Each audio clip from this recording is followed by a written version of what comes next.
शिक्षक असेल किंवा शिक्षण व्यवस्था असेल याची दशा आणि संघटनांनी त्यावर आपली जी भूमिका असेल ती भूमिका कोणती मांडणार आहोत, त्याची दिशा कोणती असणार आहे यावर आम्ही सविस्तर चर्चा केली।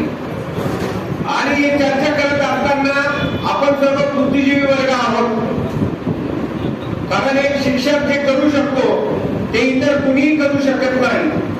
आणि अन्यायाविरुद्ध वाचा फोडण्याचं काम, अन्यायाविरुद्ध मैदानावर लागण्याचं काम हे जर या पुरोगामी महाराष्ट्रामध्ये जर सुरुवात केली असेल तर ही शिक्षकांनीच केलेली असेल।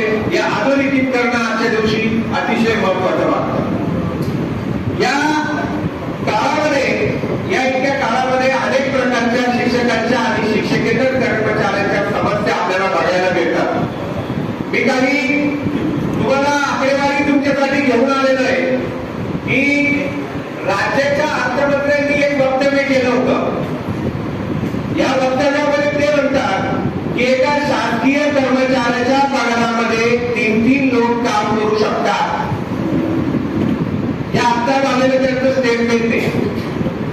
त्यानंतर माननीय उपमुख्यमंत्री, दुसरे उपमुख्यमंत्री म्हणतात की या आम्ही जो एकूण राष्ट्रीय उत्पन्न जे येतं, राज्याचं जे उत्पन्न येतं, या उत्पन्नामध्ये 80% खर्च आम्ही कर्मचाऱ्यांच्या पगारावर करतो।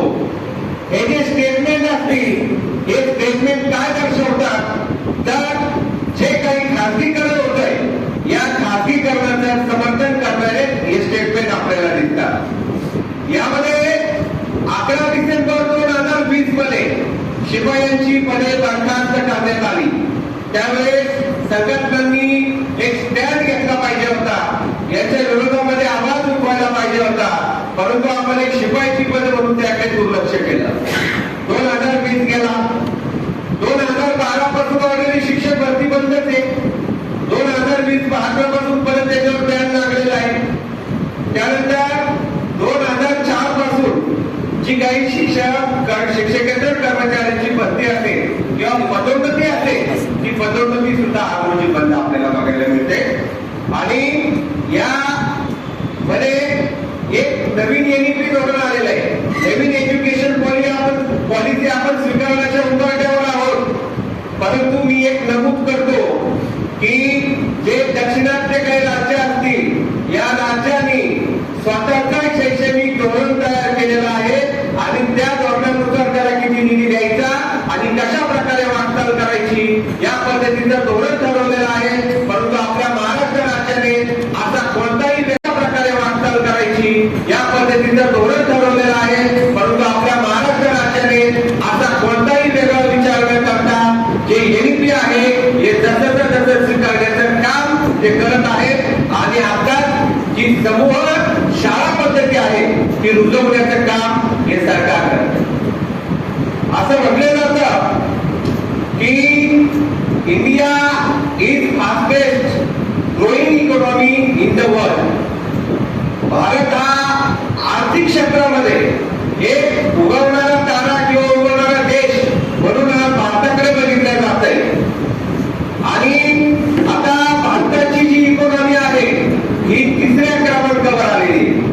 1 नंबर आहे अमेरिका, 2ऱ्या नंबरवर आहे चीन आणि आपण इंग्लंडला मागे टाकून भारत हा 3ऱ्या क्रमांकावर आर्थिक जी काही असेल यामध्ये भारत आपल्याला 3ऱ्या क्रमांकावर आढळतो।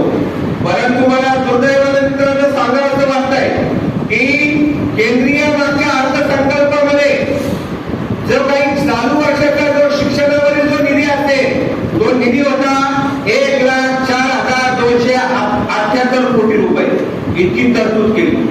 तुम्हाला जरी आकडा मोठा वाटत असेल पण देशाच्या जीडीपीच्या हा आकडा 3% सुद्धा नाही।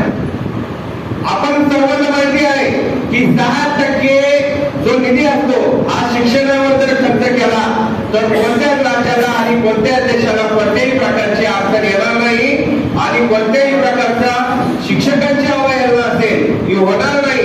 परंतु तसं केलं जात नाही आणि शिक्षणावर जो निधी दिला गेला पाहिजे तो निधी दिला जात नाही। पर्यायाने अनेक प्रकारच्या सेल्फ फायनान्शियल शाळा काढल्या जातात।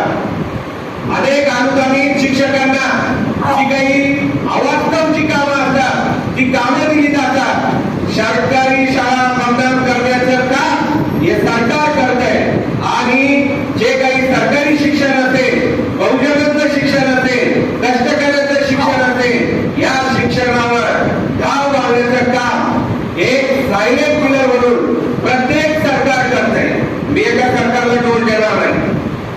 आपण जर बघितलं की 18व्या 19व्या शतकामध्ये ज्या ज्या देशांनी शिक्षणावर खर्च केलेला आहे, शिक्षणावर लक्ष केंद्रित केलेलं आहे, ते देश आज आर्थिक महासत्ता म्हणून आपण बघत आहोत. कारण त्यांनी 18व्या 19व्या शतकामध्ये जेवढे काही शिक्षणावर लक्ष केंद्रित करायला पाहिजे होतं ते लक्ष केंद्रित केलं. पण दुर्दैवाने आपल्या देशामध्ये हे आपल्याला आढळत नाही. हे आपल्याला दुर्दैव म्हणावं लागेल. तर बघा, एकूण हा खर्च करत असताना मी तुम्हाला आज सरकारचं उदाहरण देतो. पंजाबमध्ये 24% शिक्षणावर खर्च केला जातो एकूण त्यांचं राष्ट्रीय उत्पन्न असेल. आणि त्यानंतर आता पंजाबमध्ये आपलं सरकार आहे. जर पंजाबमधल्या जर सरकारी शाळा जर बघितल्या, इतक्या सुसज्ज अशा शाळा, प्रयोगशाळा, शिक्षकांसाठीचे जे काही प्रशिक्षण असेल, त्यावर दिला जाणारा निधी असेल, किंवा जे काही सरकारी शाळांमधील भौतिक सुविधा असेल, असा अनेक प्रकारचा निधी त्यावर खर्च करून त्या शाळा अशा बनवलेल्या आहेत की जे काही प्रायव्हेट स्कूल असेल या शाळांना सुद्धा लाजवण्याचं काम या पंजाब आणि ज्या काही दिल्लीच्या शाळा असतील या आपल्याला बघायला मिळतात. परंतु महाराष्ट्र हा आपल्या देशामध्ये सर्वात जास्त आर्थिकच्या बाबतीत जर सबळ असेल तर तो कोणता आहे? आपला महाराष्ट्र आहे. परंतु महाराष्ट्रामध्ये शिक्षणावर प्रत्येक येणारं सरकार हे घाला घालण्याचं काम करत आहे. मग यामध्ये 7 सप्टेंबर रोजी काही बाह्य यंत्रणेकडून ज्या काही 9 कंपन्या असतील, या कंपन्यांना जे खाजगीकरणाचं काम असेल, कंत्राटी करण्याचं काम असेल, जे कर्मचारी भरती असेल, ते करण्याचं काम हे या सरकारने केलेलं आहे. आणि हे सरकार करत असताना याचे जे काही पडसाद असतात मित्रांनो, ज्या आपल्या विनादारू शाळा आहेत या जर 20, 40, 60% जर दिसतात आणि याचं खाजगीकरण जर येत असेल तर या खाजगीकरणातून फक्त एकच संदेश येतो की हे सरकार आपल्याला कोणत्याही प्रकारची पुढे टप्पावार देऊ शकत नाही. आणि जे काही विनामूल्य मानव असेल यांना एका क्रायटेरियामध्ये ठेवून, एका पगारावर ठेवून एक फिक्स पे पद्धतीने हे गुजरात पॅटर्न हे महाराष्ट्रामध्ये लागू करण्याचं काम सरकार करत आहे. यावर आपण जागे झालं पाहिजे. या अन्यायाविरुद्ध आपण बोललं पाहिजे. जवळपास जे काही एकूण सरकारची जी नीती असेल, सरकारची काही धोरणं असेल ही आपल्याला लक्षात येत नाही. आणि ही लक्षात नाही येतात सरकार त्याची अंमलबजावणी करतात, परंतु आपले शिक्षक जागृत होण्याचं काम करत नाही. आणि यावर वेळोवेळी आवाज उठवण्याचं काम प्रत्येक जो काही शासन आदेश असेल या शासन आदेशाचा अभ्यास करण्याचं काम आमचे मित्र के.पी. पाटील सर नेहमी करत असतात. त्या दिवशी आमची खाजगीकरणावर चर्चा झाली.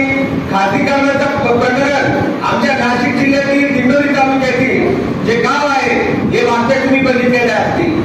जर या दारूच्या कंपन्या जर सरकारी शाळा विकत घेत असतील आणि त्यांना त्यांचं नावही देत असतील तर यामध्ये कोणत्याही प्रकारच्या सरकारचं धोरण हे शिक्षकांच्या हिताचं, मराठी शाळांच्या हिताचं आणि बिना अनुदानित धोरणाला जे काही 100% आणण्याचं जे काही काम असेल याकडे त्याचं लक्ष केंद्रित केलं जात नाही.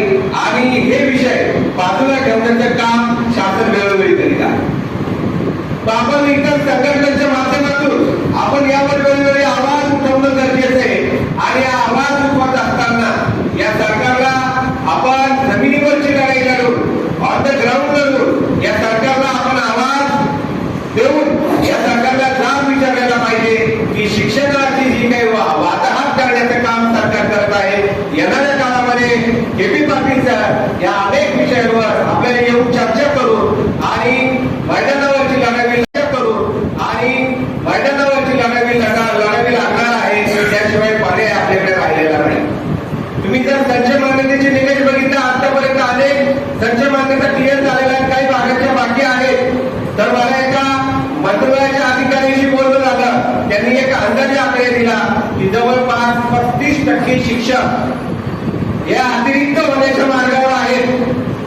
अजून आपल्याला त्याची जाऊन लागलेली नाहीये, पण येणाऱ्या काळामध्ये 35% शिक्षक परत अतिरिक्त होतील. आणि मागच्या काळामध्ये जे अतिरिक्त 14-15 मध्ये अतिरिक्त झाले यामध्ये अनेक शिक्षकांचं समायोजन अद्यापपर्यंत सरकारने केलेलं नाही.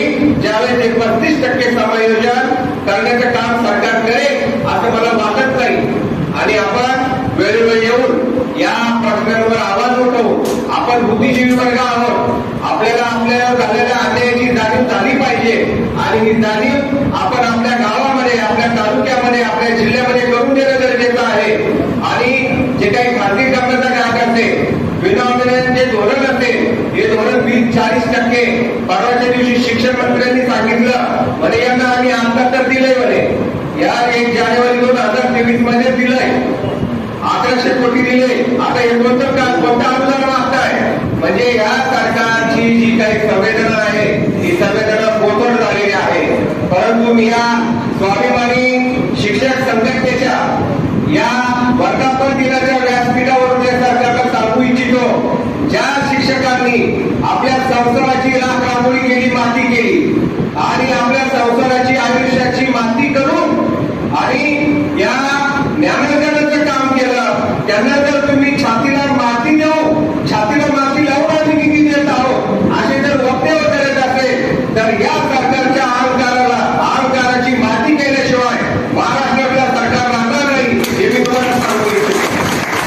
आपण वेळोवेळी येऊन यावर चर्चा केली पाहिजे, आवाज उठवला पाहिजे. पुनश्च एकदा या सगळे काही विषय असतील या विषयावर साधक चर्चा होऊन आपण या सगळ्या संघटनांच्या वतीने केपी पाटील सर असतील, आम्ही असेल, राहुल कांबळे सर असतील, इथं प्राथमिकचे बी काही लोक आहेत, माध्यमिक आहेत, उच्च माध्यमिकचे अनेक लोक आलेले आहेत. सर्वांनी मिळून या विषयावर पुढे जाऊया. आणि मी आज पुनश्च एकदा सर्व संघटनांच्या पदाधिकाऱ्यांना मी पुनश्च एकदा शुभेच्छा देतो आणि पुढील वाटचालीमध्ये सुद्धा शुभेच्छा देतो. आणि माझ्या